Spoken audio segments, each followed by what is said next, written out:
G'day, I'm Rob Malicki and welcome to A Life That Travels, and in this special extended episode I'm really pleased to be introducing you to Ernie Kim. Ernie is actually one of the first students that I helped to undertake an international study experience through my first company more than a decade ago, and it's phenomenal to reconnect with him and hear how his career has flourished since that time all those years ago. Ernie tells some great stories about his 3 separate international study experiences studying abroad in China, in the Czech Republic and in the USA, including the kind of funny story about how his bags nearly walked off down the main street in Prague. And alongside that, we also talk about some really good stuff like the synchronicity of travel, how life and travel sometimes overlap, about how you can use international study experiences to leverage an international career, and really a good one which was about the fact that sometimes you should just quit your job in order to go and study overseas, casual jobs, part-time jobs, because the benefit that it gives you is so much greater than staying in that simple part-time casual position. Really good conversation. I hope you enjoyed it as much as I did, and without further ado, here is a great conversation with Ernie Kim.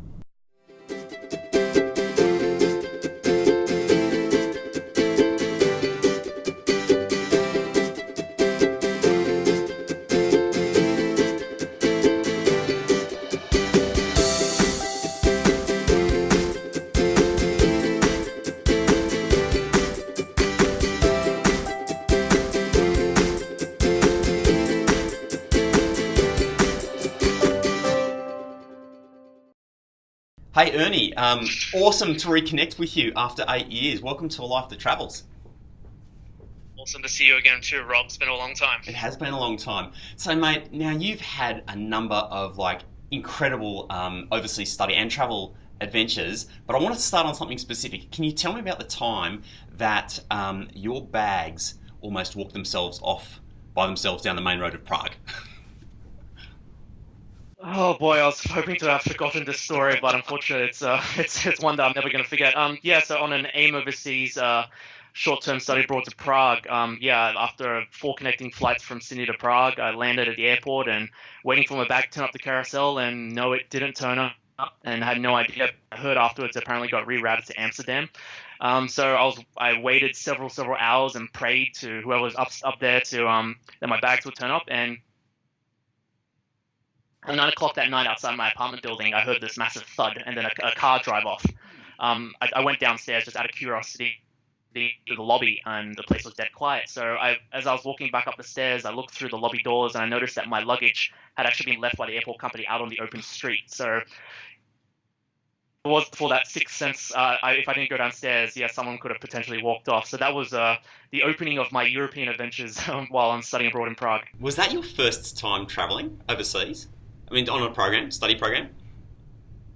No, it was my second study abroad program. So I previously studied at Fudan University in Shanghai. I did a semester there, and then I did a semester afterwards in the United States. But no, it was my first time to Europe, though. So I was very nervous that night about whether my bags would make it. Unfortunately, they didn't. But look, it makes for a funny story 8 years later. It does, doesn't it? What I'm interested in, Ernie, is Did your bags at least get the stamp in their passport on the way through Amsterdam? At least that would count for something, wouldn't it? No, my bags, they didn't get stamped, but it was a somewhat sincere apology from Lufthansa Airlines. The other thing I wanted to ask is 4 stops on the way through to Europe. That's a lot of stops. Were you on cheap ticket, or was this just some kind of crazy adventure to get you there? Very much a cheap ticket, because I'd only just done an exchange only a couple of months ago to China, so it took a bit to rustle up I guess the savings for it, but look, it was worth the experience. It's more than the destination. Awesome, mate. So okay, now we're already talking about a couple of very different experiences.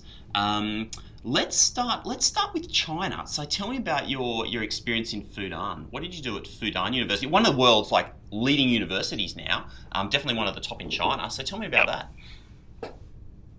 Yes. As you said, yeah, Fudan was definitely quite a prestigious university. I was quite fortunate that I was part of my study abroad program when I was at Macquarie University. So we had a partnership with Fudan. So myself and a couple of other students that were studying Chinese got to go on exchange over there. And yeah, I would say it was without question one of the greatest experiences of my life, and one that even still is relevant in my career all these years later. So yeah, I was a 19-year-old kid, never ever lived abroad before in my life, being dropped in a country where I could barely speak the local language. Uh, like it was an eye-opening experience, but it really opened my eyes and my heart to the not to sound too cliche, but Of course. to the opportunities of study abroad and what it can do for you and your not just your personal life and your skills, but also it turns out even for my career today. So yeah, it was a phenomenal experience.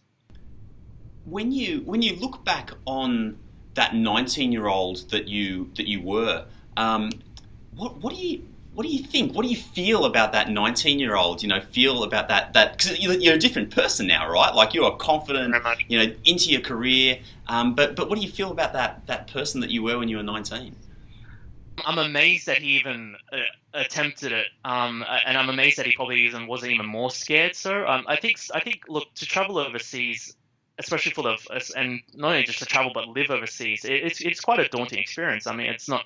I wouldn't. I wouldn't say it was by any means an easy experience, because you like anything in life, you have your challenges, you have your ups and downs. Sometimes things don't go well, but for that 19-year-old kid, yeah, I think he did okay. I think he also most important because he had to grow up to survive in a non-English speaking country where I had to do banking, I had to do university. I had to fill out university forms in foreign languages. I wasn't being taught in English. I was being taught Chinese in Chinese. And yeah, I think part of the study abroad experience is the trepidation of the unknown, but it's usually the unknown that actually has the most rewarding experiences and stories that you tell afterwards. So I'd say, yeah, that if I could speak to that 19-year-old kid, I'd say, yeah, you shouldn't have any doubts. Everything will work out in the end. I love the way you put that. Like one of the things to me that always stayed with me from like my first trip around Europe, and I ended up like sleeping in probably half a dozen train stations, maybe more. And at the time, kind of like, what am I Jam, doing? right? But in fact, when you look back, like that just kind of seemed at the time like the right thing to do, the normal thing to do, and just being outside your comfort zone in that way. In retrospect, it seems crazy, but at the time, it was okay. And now those, as you say, like make the best stories, which is heaps of fun. Yeah, Absolutely, yeah. Couldn't agree more. cool. And so Fudan was a starting point for you, and you were sort of saying, like you can't believe that you actually got on that plane as a 19-year-old. So what was it for you that actually like sparked your interest in this to begin with, and kind of made you want to go to China, to Fudan? Um, Part of it was actually my cultural heritage growing up in Australia. I didn't have sort of, I was the firstborn Aussie in my entire family. Most of my family, well, we have a Malaysian Chinese heritage. So growing up in Australia, I was actually never taught Chinese by my family. They didn't think it was relevant because I was growing up in an English speaking country. So, um, one of the challenges of being a part of my family is I'm usually the black sheep. I'm the quiet one in the room that can only speak English. I can't even talk to my own grandparents. So when I was studying Chinese, I saw it as an opportunity to, I guess, reconnect with my family. Nice. And yes, and traveling to China, I did learn a lot more about my family's cultures and their values. And you know what, when I returned, um, 8 months later after exchange, and I met up with my grandparents, I could actually speak to them for the first time in 20 years, and my grandparents were over the moon about it, and it seemed like such a small thing, but to them the opportunity to converse for the first time, it meant the world to them. So that's what exchange gave to me at that particular one in China. Uh, what did that feel like for you? That must have been incredible. Quite liberating. Yeah. Quite scary. Like I just took it as the norm, really. I mean, you learn new skills as you grow in life, as you know. Like even today, at the age of 30, I'm still learning, still growing, still making mistakes. But yeah, it didn't sort of dawn on me how much important value it meant having that cultural connection and learning about other cultures, especially from something so personal. Amazing. And I guess to some extent, like you were fortunate in the sense Macquarie, very internationally focused university, awesome opportunities in China, as you've noted, and then you went from there and did the Global Leadership Program in Prague. So that's very, very different to your study experience in China. What made you choose to go to Prague? I was coming towards the end of my exchange in China, and I just didn't want it to end. It was at the time it was the greatest thing I'd ever experienced, and I saw the clock ticking on the calendar, and I was like, no, I don't want this to end. I want to keep doing this. And then this opportunity popped up with this company called AIM Overseas, and who were working in conjunction with Macquarie University, and they offered this opportunity to go study in Prague. So I applied on a whim. I didn't think I was going to get into the program because they said it was quite competitive, but lo and behold, I got in, and then about 5 months later I was on a plane to Prague. And yeah, I definitely say it was the previous exchange that encouraged me to take that next step. That's so cool, isn't it? And your bags were also really happy to be taking their next step and ending up in Prague with you. And what was that experience like? Because that's a very different type of experience. Like, so you've done an exchange. You're going into a short-term academic short-term program. What do you see as being like the major difference? Obviously, the time period is different, but the major difference between those two experiences? I think I'd probably start with expectations. So I think, as you said, time was a big factor. So not knowing that you have that luxury of 6 months of settling into the culture, you're literally thrown into it. And from day one, it was boom. Like, it wasn't just study. We had daily activities and tours and discussion groups. Every day was just it was like it was pretty much a condensed exchange into 4 weeks. But I think being in that environment, it wasn't so different in that I don't think I walked away with any less stories or adventures or skill sets. It was still an amazing experience, and one that I definitely encourage anyone else to do. But yeah, it was definitely a rewarding, even though it was shorter. Yeah, very different, right? So because for me, like, studying overseas, regardless of whether it's like a short or a long-term experience, it kind of has like this splash factor. It's a bit like you talking about your experience in China and how just being immersed in this other environment is just so full on that it just clicks you out of your comfort zone, and something clicks. Yep. and you're over on this track and off you're going and you're running.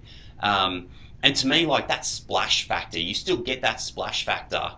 Doesn't matter where you drop in the world, right? Like, I was just thinking maybe a year and a half ago, I was going to Italy and spoke no Italian, and I was flying in over the Alps, coming in from France, flying in over the Alps and looked down, see the mountains, and I kind of got that, like, the heart flutters that I was about to land at an airport, never been there, didn't speak the language, and kind of had like I think the first time you do it, it's terrifying, and you'd probably think this too, but like now that's like the rush that you're looking for, right? And having that experience of dropping into something new is incredible. So what was that splash factor like dropping into Prague? Tell me about Prague. Well, I'd say, kind of going off what you said, I think, as I said, that 19-year-old kid that went to China was definitely quite scared, but this 20-year-old kid that was going to Prague was excited, and to drop into a new culture, like he had already had experience and he knew what to do. Studying Prague, I don't even know where to start without getting too romantic. It's my most favorite city in the world. It's old and ancient. It's just full of little cobblestone alley. I have a trip to Europe, and it was everything I ever imagined about Europe and more. Just the history and the people and the culture. It was an absolutely life-changing experience. And every little alleyway you walk down. And I remember I used on my lunchtime breaks from university. This was when I was back into sketch drawing. I used to just go sit on the Charles River in Prague, and I just used to just sketch the landscape, because you turn left, you turn right, you look up, you look down, something beautiful there. And it's like you would never have known that if you hadn't stepped on that plane to discover it. So splashing down into, as you said, into that country, you're rubbing your hands together because you know there's something exciting around the corner. Yeah, awesome. All right, so we've hit 2 out of 3. What's number 3 then? What was the third experience? Where'd you go? What'd you do? Yeah, so the third was Yeah, the third I was I got on this was another semester exchange. This was during my postgraduate degree, so I studied at I got accepted into San Diego State University in California, which was definitely quite a this was a very different experience altogether. Even though I was going into an English-speaking country, having sort of a very different postgraduate degree program in America to Australia was definitely quite confrontational. It was much more intense, much more rigorous. I think I was only about 21 at the time, so I was very very keen traveler. But over there, yeah, the postgraduate program lot more tough, I would say, and a lot more specialized. So again, it just required you to fit more into and integrate better into the system. It was a new challenge, but as always, it was just as equally rewarding.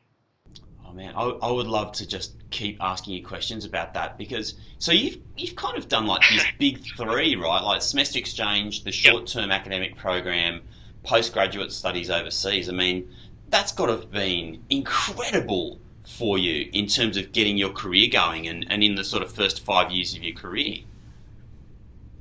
I absolutely feel very, very blessed. Like it was amazing after 5 years at university. On my resume, I had four international universities on four different continents around the world, plus all the extras, all the skills and certifications that I gained along the way. Without question, it is definitely after nearly a decade, almost a decade, it has and still is impacting my career. Tell me how. I'd say probably to start with, I'd say would be my soft skills. So when you go on exchange, you learn a lot of ability. You learn a lot of abilities that you thought you never had, or you even learn ones you never knew you were going to learn. So exchange, you dropped into situations where you have to be adaptable. You have to be a problem solver. You have to be able to communicate, especially in a country where you don't even share the same language. And having working for a recruitment company, I can emphasize that a lot of employers and recruiters today, they look for not just your technical qualifications, but more importantly your soft skills, how you can converse with your stakeholders today. So that's very much an integral and ongoing requirement of a yeah. Is cultural awareness. So my job, I oversee 6 countries throughout the Asia Pacific region, and one of those countries happens to be China. So having that relationship of having previously lived in China, I'm able to understand the cultural nuances of what it's like to live there and work and interact with those people.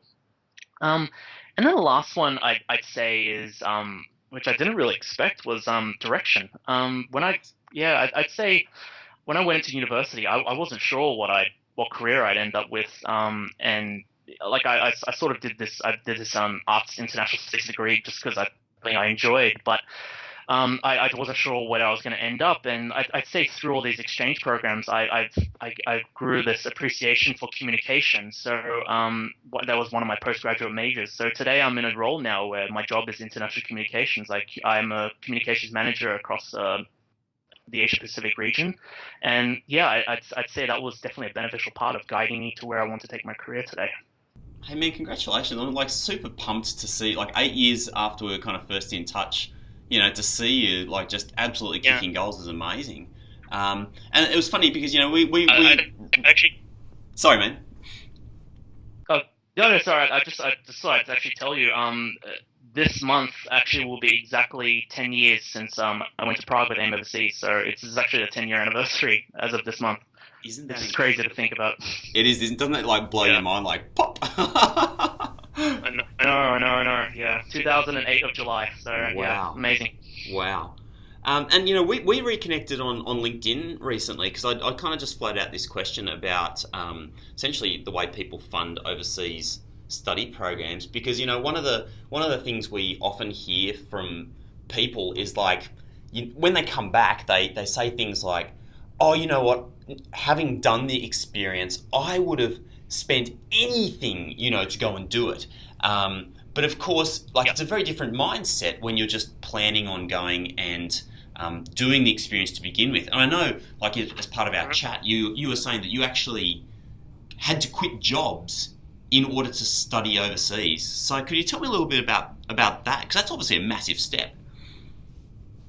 Yeah, I'd say making this.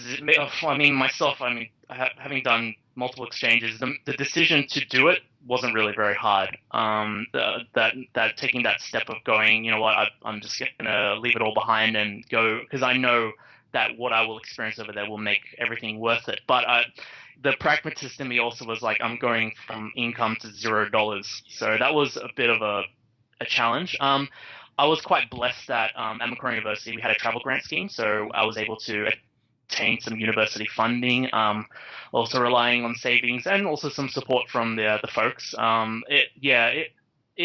Look, like with any move and travel, look, there are costs, but as the old quote goes, travel is the only experience that you pay for that you become richer in the end. And I absolutely 100% agree with that. As I said, you learn things that will live with you and help you for the rest of your life. So if anyone's ever in doubt over whether the experience is worth it, I'd say do it. Absolutely. And so, yeah, because it's so hard when you're like in the moment and you've kind of got daily life going on around you, don't you? You know, like you're going to uni, you're working a job, and like maybe you're thinking about this thing that you've seen an ad for, or you know, an academic has spoken about, or a friend's told you about. But it just seems like the kind of burden of life and regular day-to-day existence and society is just kind of keeps pushing you in the standard direction. So what do you say to that? Like, what do you say to somebody who's like kind of feels the tug in their heart, but struggling to, you know, like just pull down all of that other stuff which is like piled up? I would probably look at it. If this was me advising someone, I would probably look at it from your long-term career perspective. And I'd say this having as being someone that has been in job interviews and has conducted job interviews. When in a very highly competitive market, when you do graduate, you're going to have to compete with a lot of other well-educated students. Some may have higher grades than you, some may have higher qualifications than you. What the question you have to ask yourself, what's going to make you stand out at the end of the day? What's going to make your resume pop? What's going to be able to give you more stories and more results that you can communicate in a job interview, and also, more importantly, execute in the actual job? And those are the little experiences you'll get with a study abroad or a short-term exchange program. The value of the international experience of studying abroad will be with you for the rest of your life. So if you are that student and you're a bit hesitant about, is this really for me? Think about that. Think about whether think about an opportunity that will help you get employed after you graduate and will assist you for the rest of your career. Have you ever had a regret that, you know, you quit a job or something like that in order to go and do one of those experiences that you've had? Not one single regret.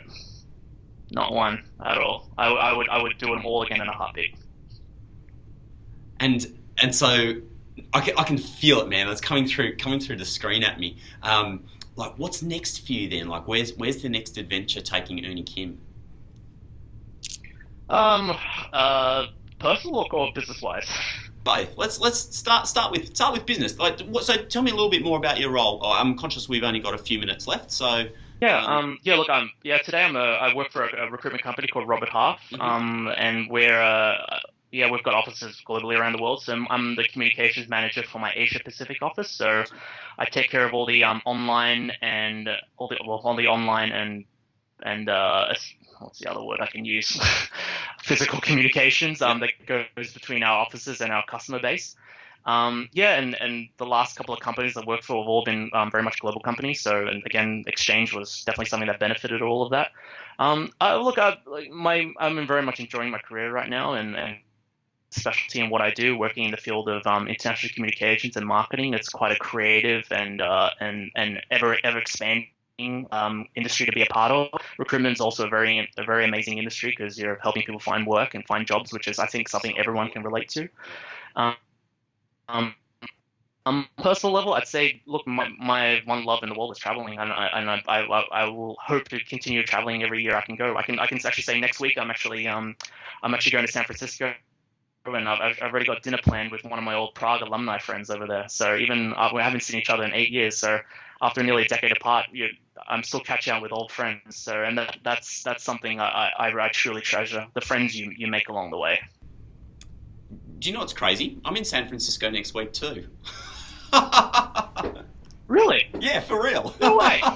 Let's catch up for coffee. We should totally catch up for coffee. Wouldn't that be incredible? But isn't this just life, right? Like you meet people on a study experience, you can be disconnected for years, and then suddenly like, paf, we're in San Francisco next week, and we're hopefully going to be able to sit down and have a coffee together. Wouldn't that be amazing? Yeah, and reconnect as if the time just no time had flown by. That's one of the joys of travel. Okay, so that's work next week? Work or pleasure next week? Pleasure. That's pleasure. So next work trip, where's your next work trip to? My next work trip would be. I don't think I'm doing any work trips. I've probably pulled back a bit on that. But yeah, otherwise I'm still situated here in my Sydney office branch. But next work trip, I'm not sure yet. Maybe to the US. Maybe we'll see how we go. Amazing.